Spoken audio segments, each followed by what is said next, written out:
কোন দোকানে মালও রাখে টাকাও রাখে? কোন দোকানে মালও রাখে টাকাও রাখে? তিনজনের জন্য উন্মুক্ত, বলো। কোন দোকানে মালও রাখে টাকাও রাখে?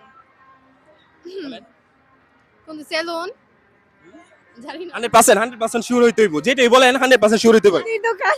হ্যাঁ, সব তিনজনে মিলে আমি বলি, তিনজনে মিলে 100% যেটা এটা বলতে হবে, ঠিক আছে? সব দোকানই তো রাখে, সব দোকানেই টাকা রাখে, মালও রাখে। কিন্তু এরকম একটা দোকান আছে মালও রাখে টাকাও রাখে। এটা আবার কেমন দোকান? এটা আবার কেমন দোকান? 100% শিওর। তিনজনে মিলে একটু ভাবো, ভাইবা 100% যেটা এটা বলো। কি হইতে আমি পারে? এটাই নিব 100% শিওর। লাস্ট যেটা মুখে বাইরে হবে এটাই নিব। আচ্ছা, চায়ের দোকান। নিব এটা। না, সেলুন না। সেলুনই দিলাম, হ্যাঁ? সেলুনই দিলাম। সেলুন। তো দর্শক, উত্তর 100% শিওর। এই বলতে 100 টাকা পাইছেন আজকে আমার পক্ষ থেকে। হ্যাঁ, আমি পারছি। প্রথম তুমি পারছো, ঠিক আছে, কারণ তো আমি তো তিনজনকে দিছি, ঠিক আছে। হ্যাঁ, তোমারটা হইছে না, হইছে শুধু একটা, ঠিক আছে।